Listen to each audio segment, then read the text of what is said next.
Bueno, sin más, mi nombre es Manuel, bienvenido y vamos a empezar con el primer caso clínico de la tarde-noche de hoy que dice así. Este es un niño de 11 años que lo traen a la consulta a sus papás debido a que le apareció un rash pruriginoso desde hace 2 semanas. El rash empezó en manos y subsecuentemente se extendió a tronco y extremidades pélvicas. Su mamá dice que el paciente constantemente se está rascando y actualmente esto ya limita el sueño debido al intenso prurito que presenta. En la historia clínica te dicen los familiares que un primo recientemente los visitó y compartieron la cama y que tiene la misma sintomatología, no ha tenido fiebre hasta el momento y sus vacunas están al corriente. Lo revisas y te llama la atención que tiene muchas pápulas y vesículas eritematosas pequeñitas de 2 a 3 milímetros con escoriación en cuello, manos, piernas y cintura. Tórax, brazos proximales y piernas no están afectados. La pregunta es muy directa: ¿cuál es el manejo inicial apropiado en este pacientito? A, no hay que hacer nada. B, aciclovir oral. B, clinda oral. O D, permetrina tópica. Es la pregunta número 1. Tienes 1 minuto para contestar en pantalla y por favor, voten.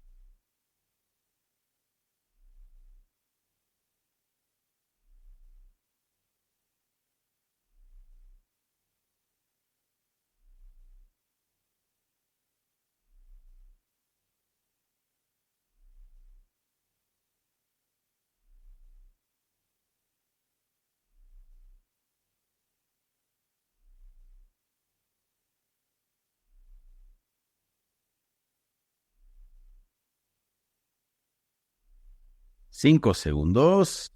5, 4, 3, 2, 1 y tiempo. Vamos a finalizar la votación y compartir los resultados. La mayoría de ustedes tuvo la respuesta incorrecta. Seleccionaron dar aciclovir oral la mayoría del panel, pero este paciente va a mejorar muchísimo con la permetrina tópica. Nadie seleccionó solamente observación, ni tampoco dar clindamicina oral. Lo que estás viendo aquí es un cuadro con una calidad enorme, obviamente, en la imagen de escabiasis o escabiosis, que es una parasitosis no tan común, pero que sí puede ser muy contagiosa en los niños pequeños, sobre todo si los papás descuidan un poco la higiene de estos pequeñines. Así que no es necesario darle antiparasitarios para caballos como la ivermectina, solamente se recomienda eso en casos mucho más graves o por ejemplo en la famosa o conocida sarna noruega. Pero este paciente con un tratamiento tópico como permetrina puede mejorar. Recuerda que esto es una infestación, es un parásito, el Sarcoptes escabei, y requiere del contacto directo con personas afectadas. Esto no se contagia en baños públicos ni en albercas, sino tienes que estar en contacto con alguien que también esté infestado con esta parasitosis. Patognomónicamente, aunque yo tenía un profesor que decía que el único dato patognomónico, signo patognomónico, era el de la fractura, se describen estas pequeñas pápulas como pequeñas madrigueras que son muy pruriginosas y son eritematosas. Y generalmente afecta los espacios de los pliegues, espacios interdigitales, carpo, el área extensora de los codos, axilas, ombligo y los genitales. El tratamiento se prefiere generalmente un tratamiento tópico si el cuadro no es muy grave o hay algún compromiso de la vía oral, como es la permetrina al 5% tópica, y en casos más graves e incluso para tratar brotes de este parásito, podemos utilizar pues, un antiparasitario que originalmente fue de uso veterinario y que se sigue utilizando, pero la ivermectina también es una opción que se puede dar para los pacientes. Pero bueno, todavía tienes más casos clínicos para recuperar esos puntos y vamos con el caso número 2. Este es un pequeñín de 3 años que lo trae a consulta su papá porque tiene un rash en las nalgas desde hace 2 semanas. Este niño de 3 años dice, su papá dice que se ha estado rascando el trasero todo el día y le ha puesto varios ungüentos antimicóticos en crema y no ha mejorado. El niño está en un programa de control de esfínteres en la escuelita y utiliza el pañal solamente en la noche. Menciona el papá, al preguntarle un poco acerca de los hábitos de su hijo, que va al baño a evacuar 2 veces al día, todavía no avisa, pero los últimos días ha dicho que ha tenido dolor cuando tiene movimiento intestinal y sangre posterior a cada evacuación al momento de limpiar. No tiene antecedentes de importancia, ha estado durmiendo y comiendo bien, no tiene enfermedades crónicas y su cartilla de vacunación se encuentra al corriente. Tiene una hermanita de 8 años que hace unas semanas tuvo faringitis y mejoró después de tomar antibióticos.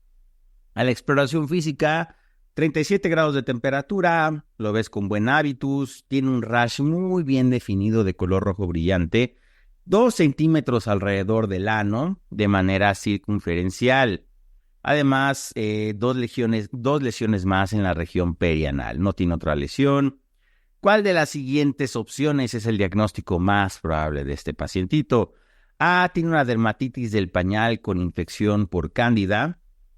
B, esto solamente es una dermatitis del pañal mixta. C, esto es una infección por oxiuros. O D, esto es una dermatitis perianal estreptococócica. Es la pregunta número 2. Tienes 1 minuto para contestar en pantalla y por favor voten.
Cinco segundos, 5, 4, 3, 2, 1 y tiempo. Vamos a finalizar la votación y compartir los resultados. Bien, la mayoría tuvo la respuesta correcta. Esto se trata de una dermatitis perianal estreptococócica y de hecho el cuadro clínico es bastante gráfico como para seleccionar esta opción. La mayoría de las dermatitis por pañal se infectan o sobreinfectan con cándida, pero recuerda que las infecciones por cándida, especialmente en piel, tienen muchas lesiones satélites. Es decir, aquí el evaluador te está diciendo que tiene una lesión 2 centímetros perianal y además tiene más lesiones alrededor de esta región. Eso no es característico de la infección por cándida en piel. La infección por cándida, y búscalo en tu navegador, vas a ver que hay muchas lesiones satélites que pueden hacer confluencia, pero no es característico que solamente haya 2 o 3 lesiones. Eso no es lo clásico que hace este hongo. La infección por oxiuros, recuerda que es el famoso Enterobius, que es un gusano redondo, el cual causa mucho prurito anal y característicamente recuerda que la luz del sol destruye los huevecillos y a los parásitos. Por eso en lugares poco ventilados, con poca exposición a la luz del sol, sobre todo en lugares donde los pacientes duermen, estos parásitos prevalecen, pero no da lesiones inflamatorias alrededor del ano, simplemente son las huellas de rascado por la importante comezón que da este parásito. Entonces, por lo tanto, de todas las opciones, y de hecho es bastante descriptiva, es la opción de la dermatitis estreptococócica. Obviamente aquí el evaluador juega mucho con los distractores al decirte que el pacientito está en entrenamiento para dejar el pañal y probablemente se infectó por la faringitis que tuvo su hermana hace algunas semanas y pensamos que tal vez solamente se hubiera infectado, si hubiera tenido un cuadro similar de faringitis, pero no, esto también puede afectar otros órganos de la economía. Por lo tanto, te traemos este bonito cuadro de las dermatosis perianales en los niños. Recuerda que el gran diferencial es la dermatitis estreptococócica, que es la perianal, la dermatitis por cándida, que está en la segunda columna, y en la primera columna una dermatitis por contacto. La causa más común de dermatosis perianales en los pequeñines es la dermatitis por contacto. Recuerda, esto no va a afectar pliegues ni los relieves y tratamos de evitar aquel agente agresor que esté provocando esta dermatitis por contacto como tratamiento. Por la dermatitis por cándida, la dermatitis del pañal es la segunda causa más común. Y recuerda que hay lesiones rojas vivas en los pliegues y lesiones satélite, que es lo característico de la dermatitis por cándida. El tratamiento generalmente responde muy bien a antimicóticos tópicos y que el paciente use el pañal lo menos posible. Esto también obedece a malos hábitos y dejarle a los niños el pañal más de lo que necesitan. Y por último, la dermatosis perianal estreptococócica afecta a niños más grandes en edad preescolar, como el paciente de este caso clínico. Es un eritema muy bien delimitado, como lo describió el evaluador, en el área perianal o en la superficie perineal, y el tratamiento es con antibióticos orales. Insisto, este pacientito probablemente se afectó por su hermanita que estaba infectada con estreptococo y probablemente así fue como se manifestó este cuadro infeccioso. Hoy, esta es una niña de 14 años que la traen a urgencias porque le aventó a su maestra un cuaderno en la clase porque menciona que estaba hablando de murciélagos en el techo y estaba tratando de huir de la escuela. De antecedente, su mamá tiene Graves y su tía tiene esquizofrenia. El papá dice que esta conducta no es típica de la pequeña, que su pequeña es bien portada, pero tiene algunos días que se ha comportado de forma extraña. Duerme mal, la ve muy ansiosa y se la pasa mirando fijamente la pared de su cuarto. Varias semanas antes, la paciente se quejó de dolor de cabeza, baja concentración y rodillas muy dolorosas. Antes salía con sus amigas, pero ahora ya prefiere no hacerlo. Después de la escuela se queda en su casa, no sale y prefiere quedarse en su hogar porque sus articulaciones le duelen mucho. De antecedentes toma salbutamol porque tiene asma, lo toma en caso necesario. Tiene diagnóstico de déficit de atención e hiperactividad, por lo cual le dan tratamiento con anfetaminas de liberación prolongada. No han existido cambios recientes en la medicación del paciente ni en la posología. A la exploración física, la paciente insiste que hay murciélagos en todas partes y ahora que todos están involucrados, la pueden lastimar. La ves alerta, está temerosa y trata de evitar contacto visual. Su signo vital es bien, tiene tendencia a la taquicardia con 98. Le tomas unos laboratorios, tiene las plaquetas bajas en 85,000, hemoglobina bien, leucos bien, electrolitos bien. El examen de orina tiene 2 cruces de proteínas, tiene eritrocituria, 5 a 10 por campo, no tiene esterasa, nitritos ni cetonas. Sus pruebas de funcionamiento tiroideo, la TSH está normal. Le tomas una toxicología en orina que tiene anfetaminas por el medicamento que toma, intuyes, pero no tiene otros datos toxicológicos positivos en las pruebas, ni de orina ni de sangre. ¿Cuál es el mejor siguiente paso en el manejo y abordaje de esta paciente?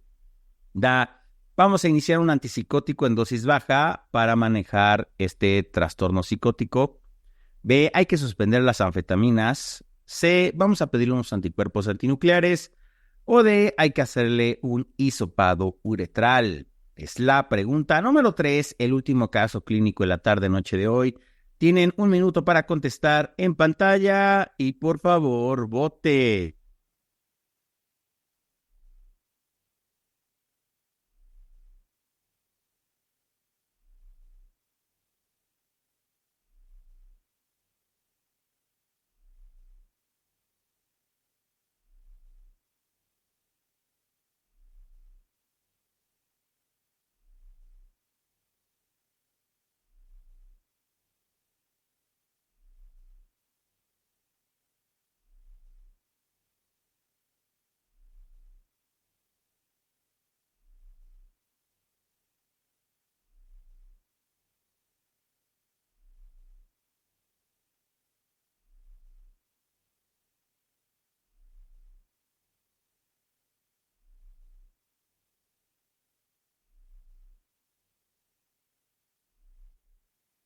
Cinco segundos.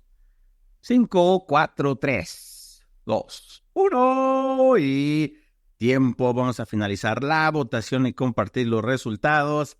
Nadie tuvo la respuesta correcta. Esta pacientita no está loca, solo está desesperada.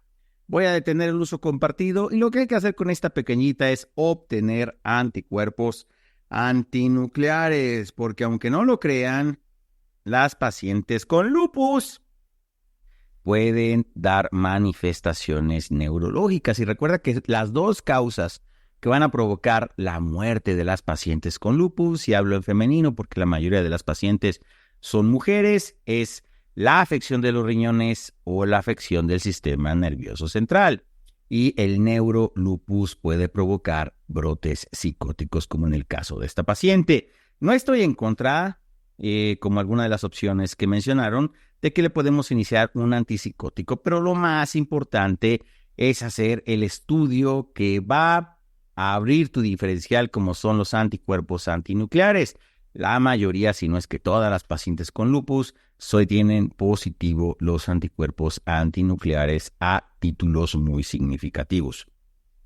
Las anfetaminas no es la respuesta correcta, porque las anfetaminas, independientemente que tú puedas pensar de que hubo una sobredosificación o que esto es un evento adverso, las anfetaminas no causan alteraciones en la serie hematológica. Esta paciente recuerda que ya no quiere salir porque tiene dolor articular, ahí tenemos artritis, tenemos el problema de la psicosis, ese es el dato del neurolupus, pero este medicamento no tendría por qué darle trombocitopenia, un ego patológico con proteinuria, eritrocituria.